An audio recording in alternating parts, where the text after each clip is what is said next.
dentro do Antigo Testamento. Dentro do Antigo Testamento, ele faz parte dos livros poéticos, onde traz a maior tipologia bíblica do relacionamento de Cristo para com a igreja e a igreja para com Cristo.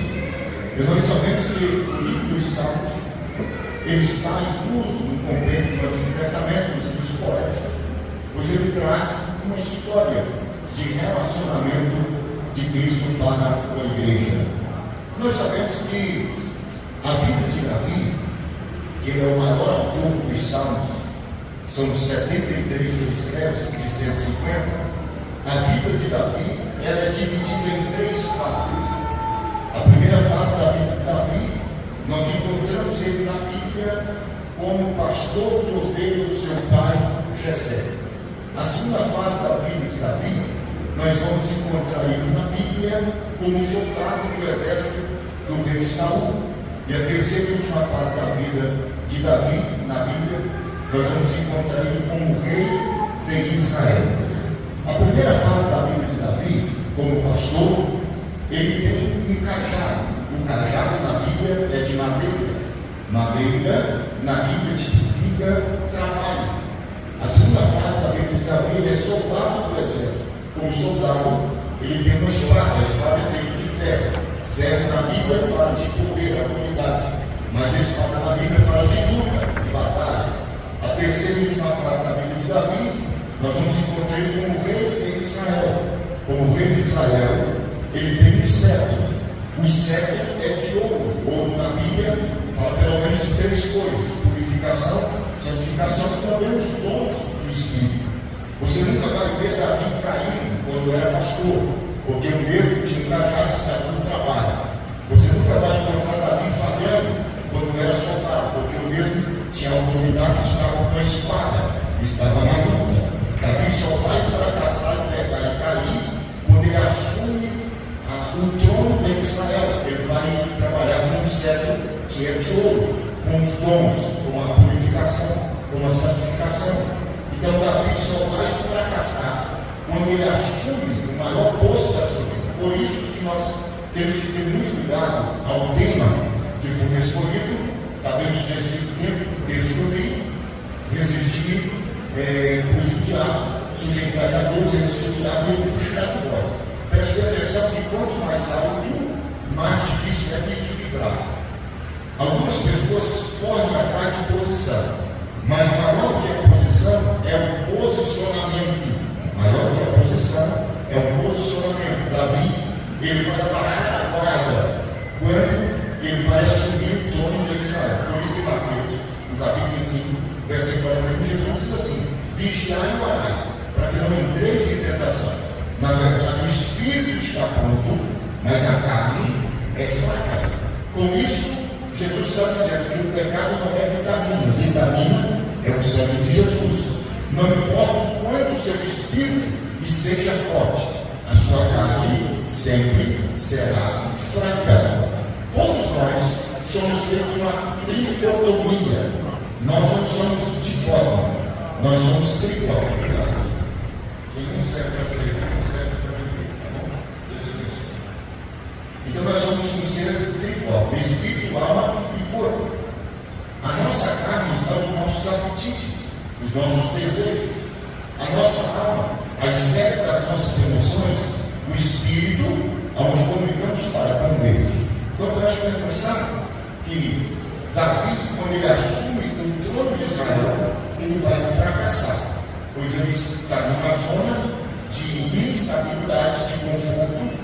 Por isso eu costumo dizer que o aplauso ele mata mais do que a perseguição. O homem só presta se estiver sangrando. Escuta isso. O homem só presta se estiver sangrando. O aplauso mata mais do que a perseguição. Então preste atenção aqui. Nós vamos falar de um dos maiores reis que teve em Israel. Quem conhece a história de Davi, eu não vou me meter muito na história aqui, mas eu vou dar um poema, uma introdução, para vocês entenderem nesta manhã o texto que vocês escolheram. Então prestem atenção aqui para mim. Olha para vocês verem. Davi, ele começa apacentando as ovelhas, no 1 Samuel, no capítulo 16, todo mundo conhece a chamada, e quando ele chegou lá, ele não estava, todo mundo conhece essa passagem bíblica. Todo mundo sabe que o maior inimigo de Davi não foi o urso, e nem o leão, e nem o gigante Golias, pois o Senhor envia o leão para preparar Davi para enfrentar o urso. Deus envia o urso para preparar Davi para enfrentar Golias. Deus envia Golias para preparar Davi para enfrentar Saul. Então, um dos maiores obstáculos que Davi teve foi Saul. Na verdade, vocês podem ver que a Bíblia, quando vocês lerem a Bíblia a pé, vocês vão encontrar o que eu vou dizer aqui. Quando começa a chamada de Davi, no 1 Samuel capítulo 17, ele diz: vai à casa de Jessé o Benamita, porque eu já provi deles de um rei. Lá em Atos, no capítulo 13, versículo 22, quando o Senhor diz: achei a Davi, homem segundo o meu coração. Preste atenção, Davi, filho de Jessé, em Atos 13 e 22. Mas no 1 Samuel 16, quando ele vai ser ungido, só conhecia Davi assim: era Jessé, pai de Davi. Aí quando Davi mata o leão, mata o urso, mata o gigante, mata os filisteus, a Bíblia mudou a concepção. Aí não era mais Jessé, pai de Davi. Aí a Bíblia mudou a concepção, era Davi, filho de Jessé. Primeira coisa que nós temos que aprender, que é ter nome, então nós temos que aprender a matar o urso, matar o leão, matar o gigante e matar o filisteu. Deus não vai dar nome para ninguém de mão beijada, não. Todas as pessoas que Deus levantou, porque teve uma história na sua vida. Então começa a fazer sua história, porque é Deus que exalta, é Deus que faz, e é o nome dele que é glorificado. Amém? Então preste atenção que Davi, no capítulo de Samuel, no capítulo 18, vocês vão ver que o Senhor dá uma oportunidade para promover Davi. Davi, ele vai ser, Davi não é o segundo rei de Israel, irmão. A gente aprendeu na Assembleia de Deus que o primeiro rei de Israel foi Saul, mas na verdade isso está errado. O primeiro rei de Israel não foi Saul. Deus tinha um governo teocrático. Deus enchia a nação, Deus guiava a nação, Deus sustentava a nação. Então o primeiro rei de Israel foi Deus. Deus tinha um governo teocrático, era Deus que cuidava da nação. Mas a nação de Israel começou a olhar para as nações pagãs, para os hebreus, pelos heteus, pelos filisteus e tantos deus e jebuseus, e começou a proclamar a Deus, para que Deus levantasse um governo humano. Mateus capítulo 7, versículo 10 diz que aquele que busca encontra, o que mais se abre, que pede, recebe. Por isso que Tiago, meu irmão de Jesus, no capítulo 4, verso 13, ele diz: pediste e não recebeste, porque pediste para gastar nos seus próprios deleites. Por isso que Provérbios, no capítulo 30, versículo 15, Salomão diz que assim que chuva tem duas filhas, sabe agradar, a terceira tem duas se farda e a quarta tem duas se basta. A gente pede um aparelho e agradece o atacado. Quer dizer, a gente não sabe nem pedir. Sabia disso? Por isso que os discípulos nunca pediram Jesus para ensinar eles a pregar. A única coisa que os discípulos pediram Jesus para ensinar foi orar, porque a gente não sabe nem orar. Você quer ver o tanto que a gente ora errado? A gente dobra o joelho e já começa: meu Deus, o Senhor, olha, Pai, o Senhor conhece minha situação, eu estou aqui nesta noite, Senhor, eu quero te apresentar minha mãe, meu Pai, eu quero te apresentar. Não, quando você vai ver na Bíblia o jeito, a forma certa de orar, está na oração do Pai Nosso, a oração do Deus. Mateus capítulo 6, versículo 9. Portanto, vós orareis assim: Pai nosso que está no céu. Isso aqui não é uma muleta, isso aqui não é uma reza. O Senhor está dizendo: o primeiro ingrediente que tem que ter na oração é a adoração. Então, toda oração tem que começar com adoração. Então, não comece a sua oração pedindo, reclamando, intercedendo, escatolando, gritando. Comece a sua oração agradecendo a Deus, adorando a Deus, e você vai ver Deus se abençoar. Então nós temos que aprender. Então preste atenção que Deus vai ouvir o clamor da nação de Israel e vai entregar Saul. Lá em Samuel, no capítulo 9, a Bíblia diz que havia um homem de Ramataim, de Zofim, cujo nome era Quis, que tinha um filho por nome Saul. O único homem desocupado que Deus chamou na Bíblia foi Saul. Saul era o único homem da Bíblia que Deus chamou que ele nunca tinha trabalhado, homem desocupado, o primeiro, e não deu certo. Saul começa bem e termina mal. O Senhor vai ungir Saul. Vocês conhecem a história que Deus mandou, criou uma situação na casa de Quis, pai de Saul, soprou a sua jumenta, era um homem rico, e agora Saul, a primeira vez na história, ele vai trabalhar. Ele sai como cabresto no capítulo 9 de Samuel e volta como servo dentro de 3 dias. Agora presta atenção, Saul reina 40 anos em Israel. Quantos anos? 40 anos Saul vai reinar em Israel. 2 anos e meio Saul reinou na presença de Deus. Mas eu nunca vi ninguém pregar Saul de pé. O pastor tem mais anos de vida do que eu tenho 24 anos que eu sei de Jesus, eu não estava em torno do Estado de São Paulo, ganhei carro, ganhei quarto, dinheiro, pedi as contas. Mas eu nunca vi ninguém pregar Saul de pé. Ninguém prega Saul de pé, só prega Saul rebelde, Saul fracassado, Saul endemoniado, Saul sem o Espírito de Deus. E se eu provar para vocês que 2 anos e meio do seu ministério, no começo, o Espírito de Deus usava Saul. Até as mulheres fizeram um canto para Saul. Quando ele entrava no capítulo 17 de Samuel, a Bíblia diz que ele chegava para a peleja e as moças cantavam dentro da cidade: viva Saul, porque matou milhares de milhares. Agora você vê, então Saul começa bem e termina mal. Por que Saul não é pregado de pé? Porque a nossa história não vai ser lembrada pelo começo, a nossa história vai ser lembrada pelo fim. Olha para você pegar 2 Crônicas, capítulo 1, versículo 4 e 5. Está escrito lá que Davi termina o seu filho, faz subir a arca e deixa montar. Presta atenção, ninguém prega Saul de pé. Por quê? Porque só lembra no final da história, só que Eclesiastes, no capítulo 7, verso 8, Salomão diz que o bom é o fim das coisas e não o começo dela. Então eu vou profetizar nesta manhã que o fim da sua história será melhor do que o começo. Por quê? Porque Saul vai terminar mal. Por isso ninguém lembra dele. E só lembra do fim, mas vamos ser lembrados pelo fim. Lembra do ladrão da cruz?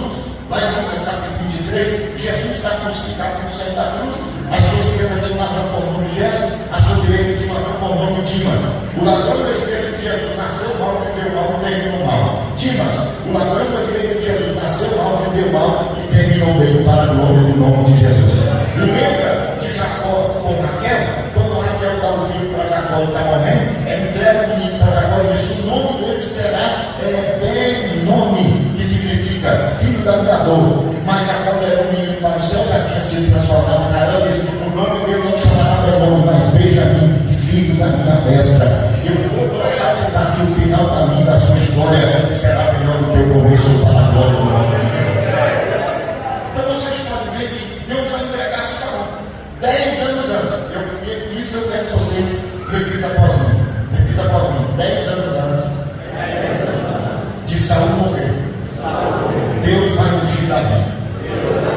Presta atenção nisso aqui. Se você não aprender nada, aprender isso aqui, eu não estou satisfeito. 10 anos antes de Saul morrer, Deus ungiu Davi para governar no lugar dele. 10 anos antes. Agora preste atenção. Todas as vezes que o espírito maligno entrava em Saul, quem que Saul mandava chamar? Mandava chamar Davi. Davi tocava a harpa, o espírito maligno saía de Saul, Saul pegava o que para matar Davi? Uma lança. Então, Saul só gostava de Davi quando estava endemoniado. Aprende isso aqui. Tem gente que só respeita nós, porque dentro de nós há um tesouro para a glória de Deus nesse vaso de barro, para a excelência da sua glória e não nossa. Então, Saul só gostava de Davi quando estava endemoniado. Quando o demônio saía dele, ele queria matar Davi, por causa da inveja. Provérbios 27, 8 está escrito: por ela furor, impetuosa ira, mas quem resistirá diante da inveja? Tem gente que tem uma inveja tão grande nos que chega a apodrecer os ossos. Mas nesta manhã Deus nos trouxe aqui para te dizer, para que nós ficamos firmes, porque o Senhor vai cumprir a promessa na minha e na sua vida, para a glória do nome de Jesus. Então, 10 anos antes, agora preste atenção que Davi, ele vai assumir o reinado quando Saul morre. Davi assume o reinado de Israel. Agora, o Salmo de número 52, Davi vai compor esse salmo aqui. Ainda ele era rei sem trono. Salmo 52. Davi é rei sem trono. Então presta atenção aqui. Ele vai escrever o Salmo 52, sabe em qual momento? No pior momento da sua vida. Por quê? Porque quando ele escreve o Salmo 52, ele está correndo de Saul. E quem era Saul no Salmo 52? Além de Saul ser rei de Israel, Saul era sogro de Davi. Ainda bem que Davi vai escrever o Salmo 52 correndo do sogro e não da sogra. Porque se fosse da sogra, irmão, ele não tinha escapado. Porque a mulher pensa o tanto que a mulher é inteligente e enxerga longe. Ninguém dá conta de enganar a mulher, sabe disso? Mulher é bênção de Deus. Tem um demandado na internet que diz que mulher é problema. O problema é comprar e pagar, dar cheque sem fundo, ficar de olho na mulher dos outros, com fugir, com fofoca. Mulher é bênção de Deus. Mulher é tão bênção de Deus que foi da mulher que nasceu o Salvador. Mulher é tão bênção de Deus que na cruz do Calvário, nós homens abandonamos Jesus, mas vai estar a Maria representando as mulheres aqui nessa cidade, nesta manhã. Quantos podem glorificar Deus pela vida das irmãs? Então preste atenção que o Salmo 52, Davi vai compor ele correndo de Saul. Agora, a Bíblia explica a Bíblia. Não precisa inventar moda. Não precisa inventar moda. Eu vejo os modismos aí no YouTube e de uns pregadores que eu não sei como que está estourado no Brasil e muita gente leva ainda para fazer tanta graça e palhaçada, mas presta atenção, a Bíblia explica a Bíblia. O contexto histórico do Salmo 52 está no primeiro livro de Samuel, capítulo 21, versículo 1 ao versículo 11. Note para depois você ler na sua casa. É o contexto histórico. O momento que o Salmo 52 vai ser composto é no primeiro livro de Samuel, capítulo 21, versículo 1 ao versículo 13. A Bíblia diz que o cerco, Saul, ele aumenta o cerco contra Davi. Davi não pode subir para Jerusalém, não pode descer não pode subir para Jerusalém e nem descer para Judá. Mas no contexto histórico do Salmo 52, primeiro livro de Samuel, capítulo 21, versículo 11, a Bíblia diz que tinha uma cidade por nome Nob. E essa cidade por nome, lá tinha um santuário cuidado pelo sacerdote Ahimelech. E Davi, então, correndo em Salmo 52, ele vai descer para essa cidade, para a cidade de Nob, porque lá em Nob tinha um santuário cuidado pelo sacerdote Ahimelech. Presta atenção aqui. A primeira aplicação que eu quero aplicar nesta manhã é que no tempo da adversidade, de perseguição, não fique em casa, vem para o santuário, porque no santuário Deus tem a última palavra. Eu vou provar para vocês que a última palavra no santuário vem dos altos céus. Primeiro livro de Samuel, vocês conhecem o capítulo primeiro. A Bíblia vai contar a história de uma mulher por nome Ana. Ana significa cheia de graça. A Bíblia diz que ela tinha uma rival por nome Penina. Penina significa pedra preciosa. Ela era casada, as duas eram casadas com Eucana, gozava da lei da poligamia, então ele tinha duas esposas. A Bíblia diz que Penina tinha dado 10 filhos para Eucana, seu esposo, porém Ana não tinha gerado filho. Aí tem gente pregando aí que Ana era estéril. A minha Bíblia não diz que era estéril. A minha Bíblia diz que Deus fechou, cerrou a marca. Estéril era uma doença. Então ela não era estéril, era Deus que tinha cerrado. Mas a Bíblia diz que ela, no versículo 9, que ela levanta, vai lá para dentro, lá no Sinó. Quando ela chegou lá, ele estava gordo e cego, e Deus já tinha rejeitado ele, porque não corrigiu os dois filhos, Ofni e Finéias. Mas a Bíblia diz que Ana orou tanto no versículo 12 do capítulo 1 de Samuel, que ela só balbuciava. Ele chegou e disse: a parte do teu vinho, ela disse: não, eu não estou bêbada, eu sou uma mulher atribulada no espírito. Aí ele diz para ela: não, levanta, se lava, come e bebe, e deita com seu esposo, porque assim será a sua perdição. E Deus vai dar a trabalho de Ana, e Deus dá um filho para Ana. Agora, olha que coisa linda, muitas pessoas não veem isso aqui.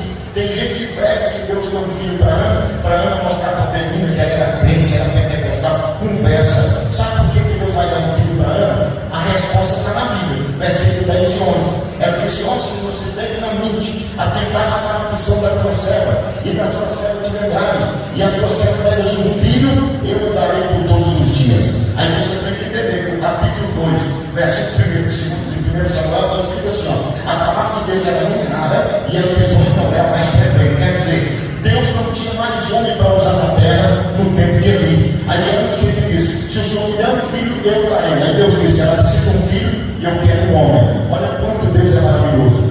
Deus só vai te dar algo se primeiro for para glorificar o céu. O que Deus te deu não é para você esfregar na cara de ninguém, afrontar ninguém. O que Deus nos deu primeiro é para glorificar o céu, para depois glorificar a terra. Amém?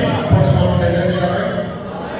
Então Deus vai dar um filho para Ana, porque Deus precisava de um homem. O que Deus te deu é o que ele precisa. Então deixa Deus usar. Então vamos voltar para o texto. A Bíblia diz então, no contexto do Salmo 52, primeiro de Samuel, capítulo 21, versículo 11, ele vai descer para a cidade de Nob, porque lá em Nob tem um santuário, cuidado pelo sacerdote Ahimelech. Primeira aplicação do texto: no tempo da adversidade, não fique em casa, venha para o santuário, porque no santuário Deus tem a última palavra. Mas a Bíblia diz que quando ele chega no santuário, na cidade nova, ele vai fazer 2 pedidos. Quantos pedidos? 2 pedidos. O primeiro pedido foi esse: eu quero pão para comer. Segunda aplicação que eu quero aplicar aqui nesta manhã, que o santuário vem de pé do Lavim, que significa casa de pão. Deixa eu dizer algo para você aqui. Davi chega no santuário e pede pão para comer. Tem gente que vem para o santuário porque toca, porque canta, porque está dirigindo culto, porque tem oportunidade. Tem gente que vem para o santuário só porque tem uma função. Mas a primeira coisa que nós temos que pôr no coração, quando a gente vem para o santuário, a gente vem para alimentar a nossa alma, saciar o nosso espírito, para vencer a amizade de manhã do inimigo. Então Davi chega no santuário e vai pedir pão para comer. Veja que ele chega com fome e ele vai pedir pão para comer.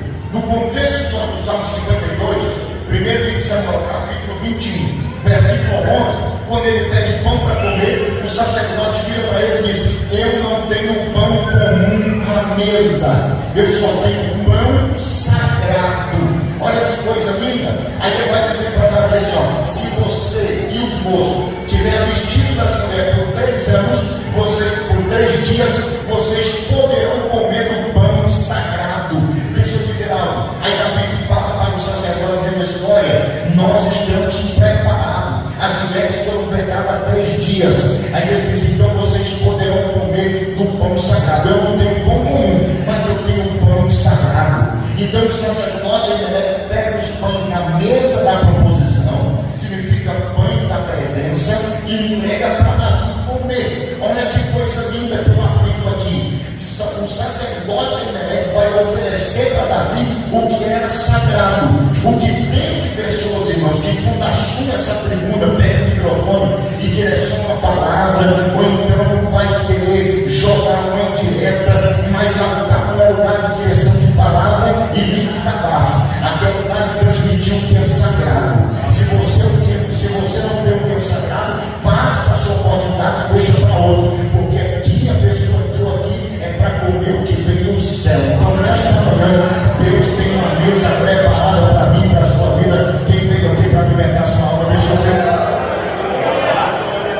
A Bíblia diz que ele come os pães sagrados da mesa da proposição e dá para os moços que estavam com ele. Então a primeira multiplicação dos pães não está em João capítulo 6, está em 1 Samuel capítulo 21. Sabe o que eu aprendo aqui? Quando você vem consagrado para a casa de Deus, além de você comer do maná que está descendo aqui, você leva o seu ente que ficou na sua casa, para a sua empresa, para o seu negócio. Eu vou profetizar que nesta manhã você vai sair daqui alimentado, vai alimentar a sua família com esta palavra, para a glória do nome de Jesus.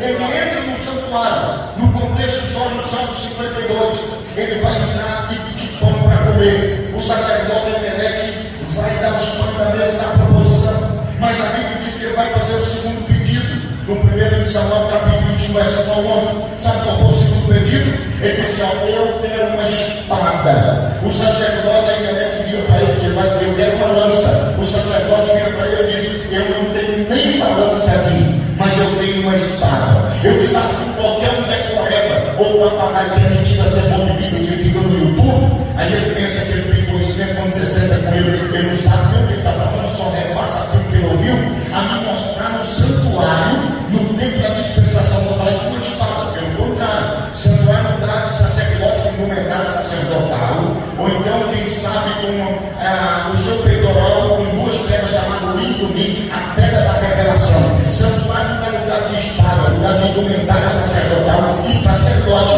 Mas quando Davi pede a lança, o sacerdote ainda vira para ele e diz: eu não tenho uma lança, mas eu tenho uma espada aqui. Aí ele chama o sacerdote, aqui a mais novo, e diz: vai lá de trás da escola sacerdotal e traz um grupo de mim que está guardado há quase 7 anos atrás.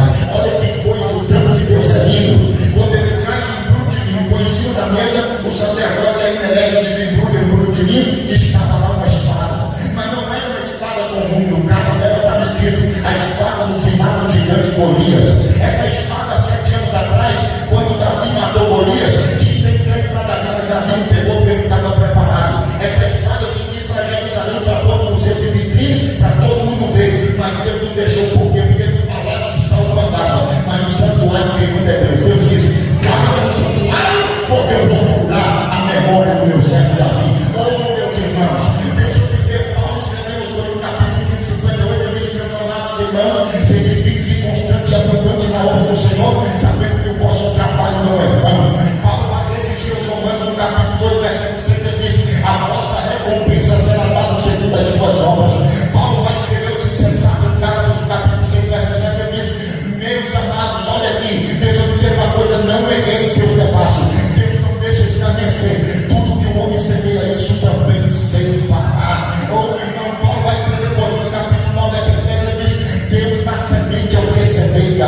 Gênesis, capítulo 8, versículo 22, ele diz: enquanto a terra durar, não deixará de existir semente e sementeira. Deixa eu dizer uma coisa, até os vossos passos, parece que a casa de oração está no memorial de Ezequiel, de Malaquias, capítulo 3, versículo 14, tem um memorial.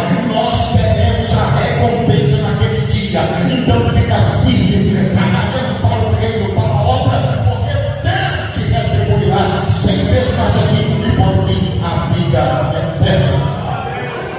Amém, amém? Fala para quem está dizendo, fica firme.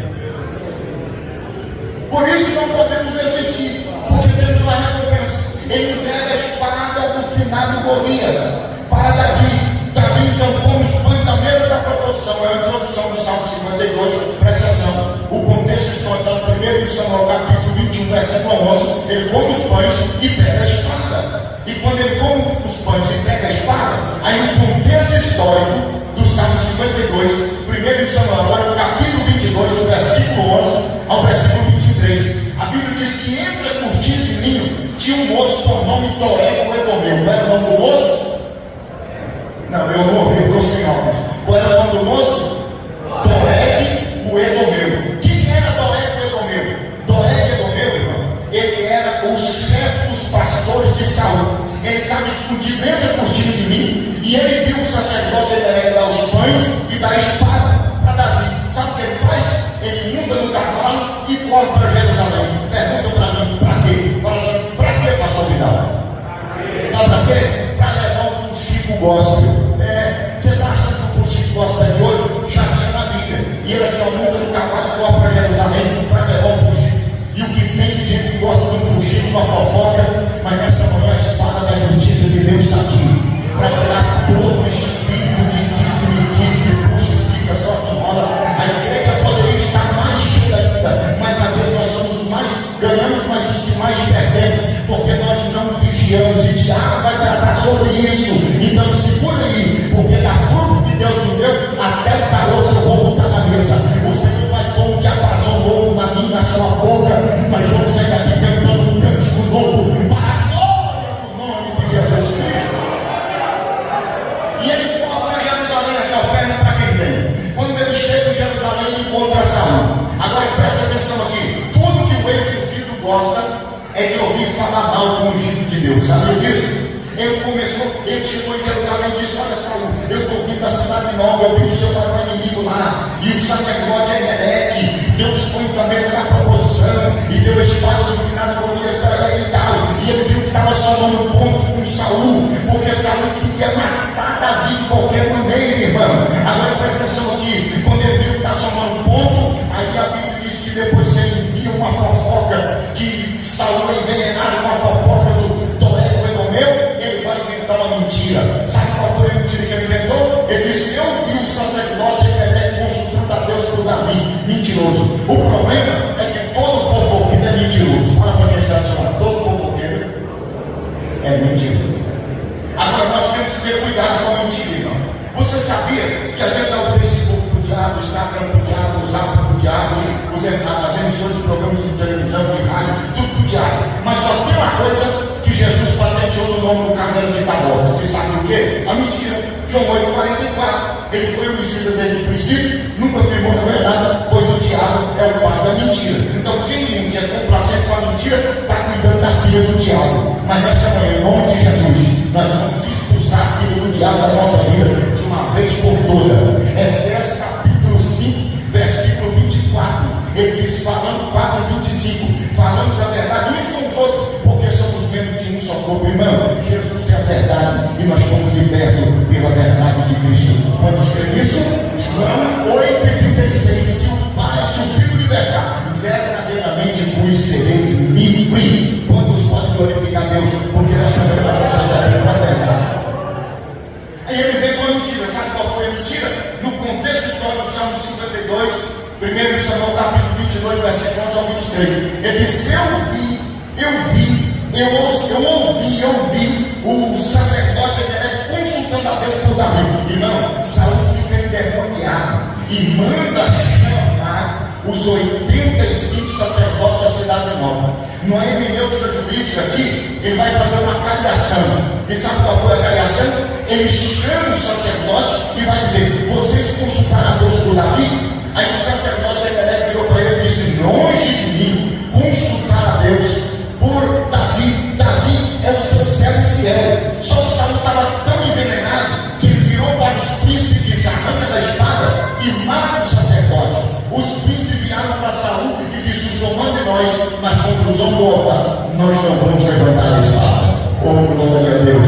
Você acredita que o demoniado ligou para mim 2 horas da manhã e disse: pastor Vidal, o que o senhor acha do projeto do Leandro Salles? Eu falei: eu estou buscando cuidar da minha esposa e da minha filha, rapaz. Eu vou mexer com a vida dos outros. Quer ser feliz, irmão? Cuida da sua vida, cuida da sua casa, cuida da sua família, e o nome de Jesus vai ser glorificado. Mas a Bíblia diz que Saul fica tão enfurecido que ele vira para Doeg e diz: Doeg, então mata o sacerdote. Ó, todo fofoqueiro é mentiroso, além de ser mentiroso, é homicida. Ele arranca da espada e mata o sacerdote Emelec. Está lá no contexto histórico. Olha o que a mentira faz. Você pensa que para por aí, ele mata mais 85 sacerdotes. Você pensa que para por aí, ele entra na cidade nova, está lá no contexto histórico do Salmo 52, foi quando o Salmo foi escrito. Nós vamos chegar na introdução para você entender. Ele entra para a cidade nova e mata os animais, mata os homens, mata as mulheres, mata as crianças. E a Bíblia diz que numa noite ele mata todos os habitantes da cidade nova. Aí ele corre, sobe para Jerusalém e diz: Saul, eu matei todos os animais, matei todos os habitantes, matei todos os sacerdotes. Mas a minha Bíblia diz que Deus faz escapar o sacerdote mais louco por nome Abiatar. Sabe o que eu aprendo isso aqui? É que ninguém para a marcha da igreja enquanto o Espírito Santo estiver dentro do meu e do seu coração. Abiatar aqui, ó, perna para quem tem. E Abiatar sobe correndo, encontra Davi no vale de Elá. Quando ele encontra Davi no vale de Elá, ele vai relatar tudo que eu relatei para vocês quando eu comecei a pregar aqui às 10h36 da manhã. Presta atenção, ele vai relatar tudo para Davi. E quando ele relata para Davi, ele quer que Davi pegue os cavalos, 450 homens, sobe para Jerusalém e mata Saul e mata Doeg. Mas a Bíblia diz que Davi entra para a sua escrivania, molha a pena na tinta e começa a compor o salmo de número 52. Oh, glória a Deus, bendito seja o nome do Senhor. Ele começa a compor o salmo de número 52. E ele vai compor agora o salmo de número 52. Ele escreve os versículos ímpar até no versículo 7.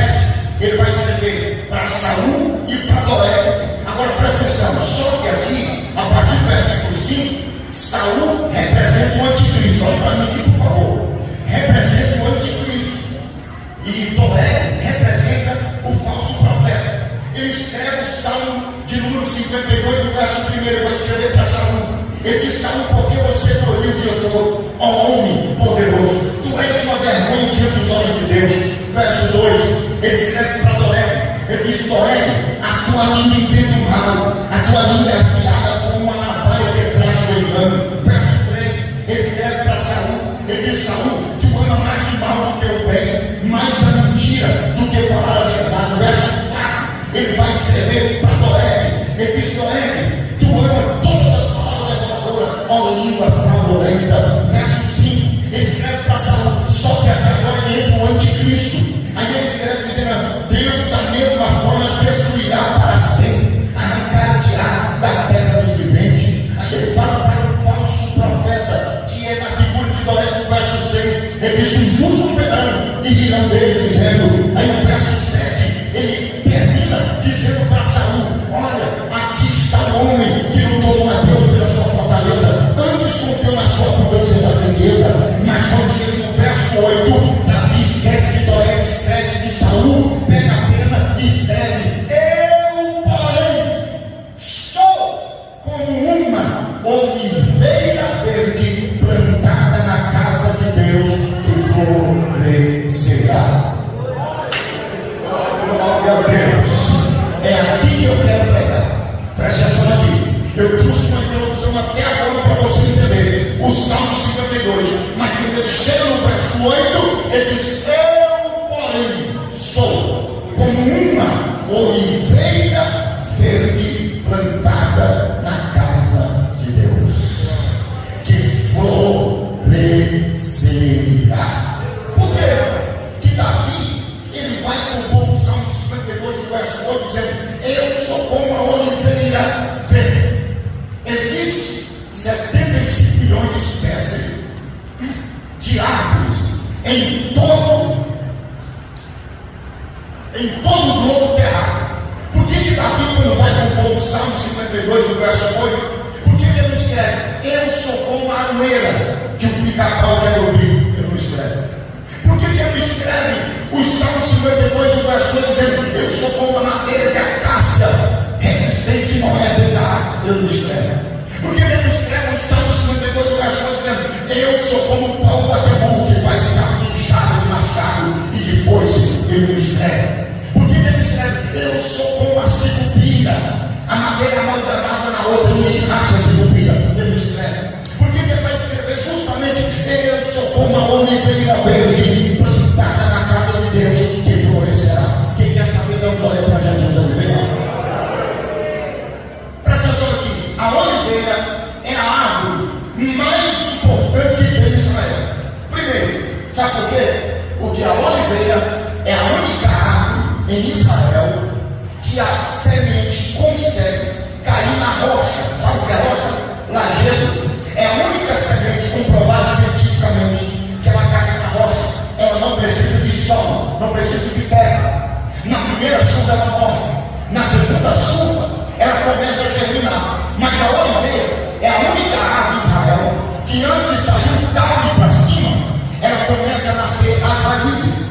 E as raízes conseguem passar entre uma rocha e outra, na veia da terra, e conseguem abraçar a rocha e tomar água debaixo da rocha. A primeira mensagem de Saul, que Davi estava passando para Saul e para Doeg, sabe qual é? Não adianta fugir contra o meu nome, não adianta perseguição contra a minha vida, porque eu estou firmado na rocha que é Cristo Jesus. Quem está firme na rocha que ele foi? A resiliência cristã nesta manhã vai cair sobre a minha vida, a sua vida. Esteja firmado na rocha. O salmista no Salmo 91 diz: 1000 cairão do teu lado, 10 mil à tua direita, mas tu não serás atingido. O salmista no Salmo 73, no verso 17, ele diz assim: eu olhei para a riqueza do ímpio, enquanto ali os meus pés quase se escorregaram, mas quando eu entrei no santuário, eu vi o final do ímpio. Oh, glória a Deus. Nesta manhã, resista o mal. Sabe que a palavra hebraica no original significa resistir? É você se opor contra algo, se opor contra a sua carne pecaminosa, se opor contra as coisas erradas deste mundo, e fica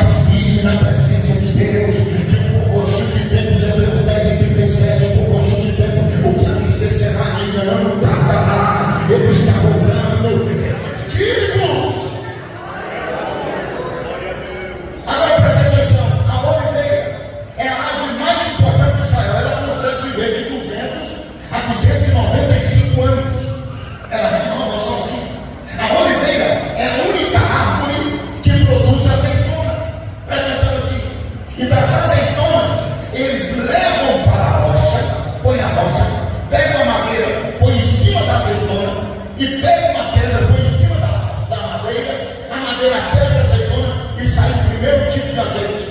O primeiro tipo de azeite de Israel, tirado das oliveiras de Israel, não pode comercializar. Por que, pastor Vidal? Tem que levar para o santuário, para adoração ao Deus de Israel primeiro. Segunda mensagem que Davi estava passando para Saúl para Doeg: não adianta fugir do meu nome, não adianta estar do meu nome, porque eu nasci para adorar o Deus da minha salvação. Vamos estar firme aqui nesta manhã, deixa eu ver, fica firme. Mas eles colocam mais uma pedra em cima da madeira e sai o segundo tipo de azeite. O segundo tipo de azeite também não pode comercializar. Por que, pastor? Tem que levar para o santuário, para pôr no candelabro, para dar luz no templo. Terceira mensagem que Davi está passando para Saúl e para Doeg. Por isso que ele disse: eu sou como uma oliveira. Sabe o que ele está dizendo? Eu nasci para ser luz e veio às trevas. É isso que é filho, é isso que é firmeza na presença de Deus, irmãos. Aí a história diz ainda que coloca mais uma pedra e sai o terceiro tipo de azeite. O terceiro tipo de azeite, aí sim, é para a alimentação. Terceira mensagem que Davi estava passando para Saúl e para Doeg: não adianta contra a minha vida, porque eu nasci para matar a fome desse povo sedento por Deus. Cadê as oliveiras verdes aqui? Deixa eu ver. Mas preste bem atenção aqui. Olha aqui para você ver. Gênesis capítulo 6, Deus é do coração. Gênesis capítulo 7, Deus vai mandar o dilúvio. Noé vai construir a arca. Todo mundo conhece a história. Noé vai gastar de 80 a 95 anos para a construção da arca. Ele prega essa primeira. Mas ele gasta de 80 a 95 anos. Noé entra dentro da arca e Deus fecha a porta. Noé vai ficar dentro da arca de um ano de 10 a 17 dias. Presta atenção aqui. A minha Bíblia diz que toda a porção seca foi coberta por água. Noé entra na arca e Deus manda um dilúvio. 40 dias e 40 noites. Águas descendo dia e noite. Imagine. Olha aqui para você ver. A Bíblia diz que Deus abre as fontes do abismo e a arca começa a andar. Agora presta atenção aqui. Noé fica dentro da arca um ano de 10 a 17 dias. Toda a porção seca foi coberta por água. Depois de um ano de 10 a 17 dias, a Bíblia diz em Gênesis capítulo 8, versículo 11, que a arca parou no Monte Ararat, monte da consagração. Agora, quando a arca parou no Monte Ararat, as águas do dilúvio começam a minguar. Quando as águas do dilúvio começam a minguar, a Bíblia diz que Noé espera 7 dias, abre a janela da arca e solta um corvo. O corvo vai lá, acha o cadáver e não volta para a arca. Noé espera mais 7 dias, abre a janela da arca e solta a pombinha. A pombinha vai e volta para a arca.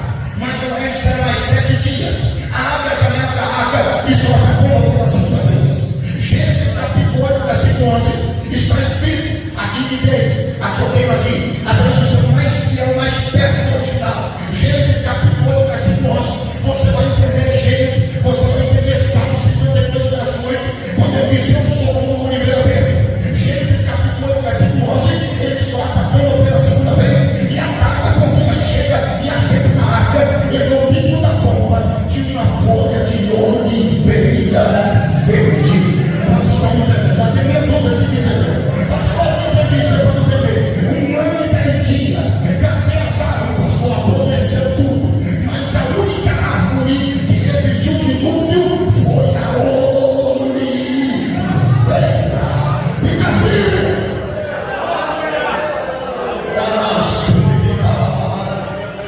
Por isso que o salmista vai escrever no Salmo 52, verso 8: eu sou como a oliveira verde. A única árvore que resistiu de dilúvio foi a oliveira. E quem é a oliveira, pastor? Eu sei que o tempo deixando gravou comigo. Oliveira verdadeira, Jesus. E se eu falar para você que não é? João 15, 1 e 2: eu sou a videira verdadeira e meu pai agricultor. Quem é a oliveira? É Israel. E quem que nós somos, pastor Vidal? Nós somos Israel espiritual de Deus. Então guarda no peito quem está falando assim: você é a oliveira verde aqui nesta manhã. Vamos estar glorificando o Senhor. Vamos estar glorificando o Senhor. A pombinha pega a folha de oliveira para Noé, bate asas e não volta. E não volta. Sabe por que ele não volta? Porque a pombinha está aqui dentro. O Espírito Santo está aqui dentro. O Espírito Santo está aí dentro. Pastor, o que é isso? Eu te provo na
soar do toque da última trombeta, os que morreram em Cristo ressuscitarão primeiro.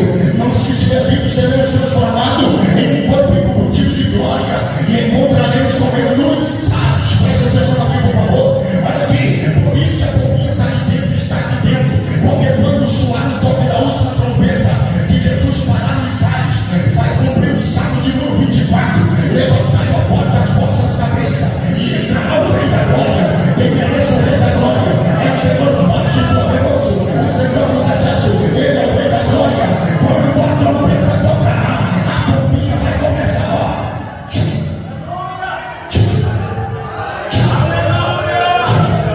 Jesus não vai descer aqui.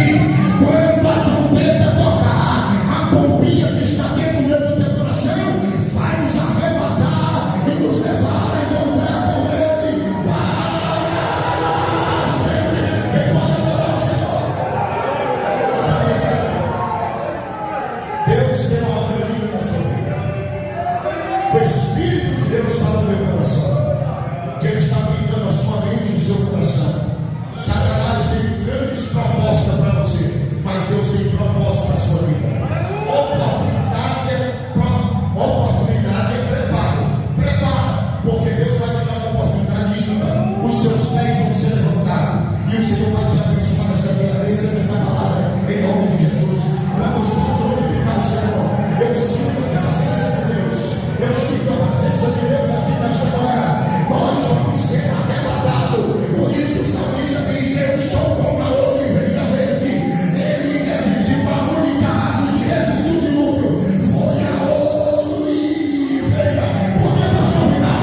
Porque a oliveira que acende apenas a folha só vai resistir quem é cheio do Espírito de Deus.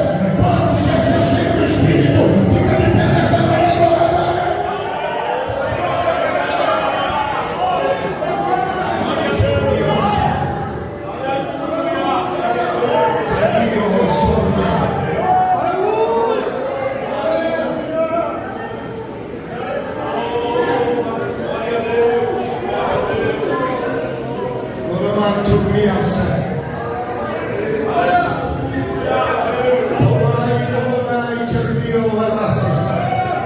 O Espírito de Deus está aqui.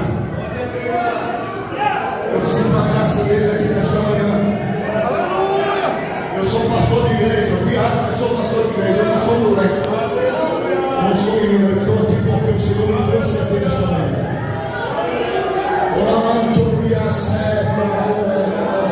Aleluia! Glória a Deus. Vai para mim aqui, jovem. Deus conhece os seus altos e baixos. Deus conhece as suas fraquezas. Mas Deus tem um propósito na sua vida. O processo pode até sangrar, mas o projeto vai te sarar. Aproxime de Deus. Deus quer dar para você. E nesta manhã, o Senhor está te dando um grande livramento. Ele manda te dizer: escute, porque Ele sabe que uma porta de uma multinacional. E tu emprestará muito, se não tomará emprestado. Aproxime de Deus, porque Deus tem coisa grande na sua vida, diz o Espírito Santo. Quem pode adorar o Senhor? Quem pode adorar o Senhor? Quem pode adorar o Senhor? Quem pode adorar o Senhor? Para resistir tem que estar cheio. Para resistir tem que estar cheio. Nós somos a oliveira. Nós somos aqueles que estamos aguardando o arrebatamento. Pode ajudar no teclado aí, irmão, por favor? Presta atenção, Salmo 90, verso 10. O Salmo 90, verso 10 está escrito assim: ao homem está ordenado viver até 70 anos. Alguns alcançarão 80 pela sua robustez, mas o que passou disso é canseiro e fadiga.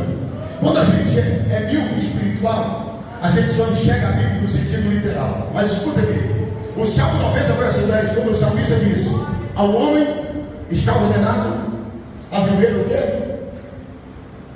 Até, diga assim, 70. Sabe o que quer dizer isso? 2018, Israel completou 70 anos como nação. Deixa eu dizer uma coisa. Sabe o que a Bíblia está dizendo no Salmo 90, verso 10? Nós somos a geração do arrebatamento. Vou repetir de novo. Nós somos a geração do arrebatamento.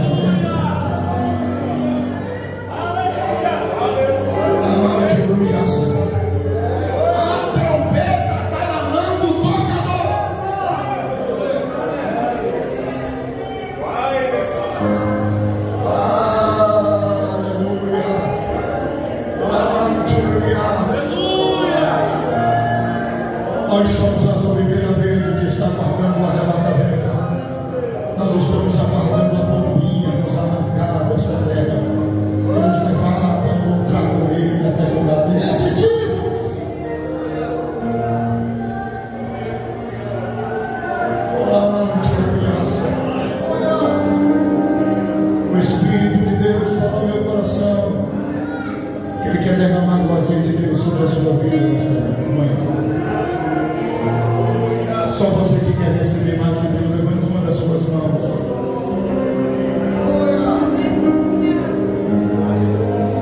Eu não preciso soprar nesse microfone. Eu não preciso fazer show. A palavra foi pregada.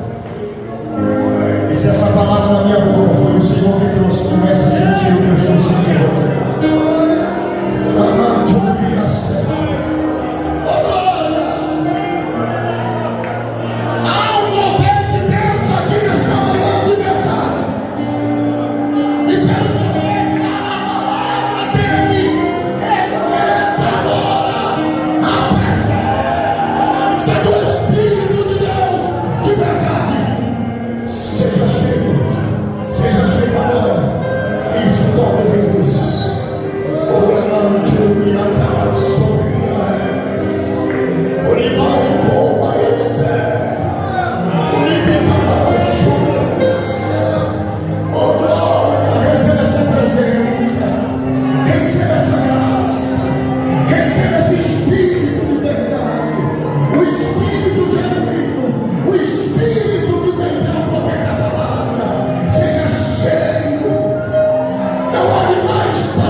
Nós vamos ser arrebatados.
Nós somos a geração do arrebatamento.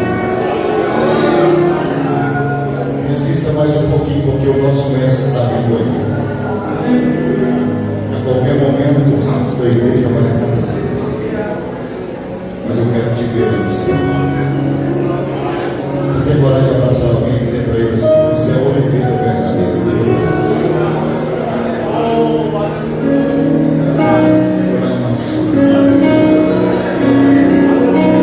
Para ele, resista. Nós somos a oliveira verdadeira. Nem o dilúvio matou a oliveira. Sabe por quê? O dilúvio representava a ira de Deus.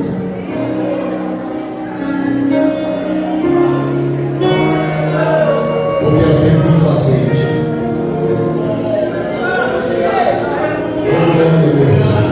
E nós estamos aqui cheios do Espírito Santo. Para sermos arrebatados agora. Não é mentira, Jesus está chegando. Receba essa palavra no seu coração. Em nome de Jesus. Amém? Posso dizer amém? Quem tem braço faz assim. Agora fecha. Um abraço meu para todos. É claro que eu tenho uma palavra de reflexão, mas à noite convido alguém Deus vai continuar falando no nosso meio. Tá bom? Que Deus abençoe.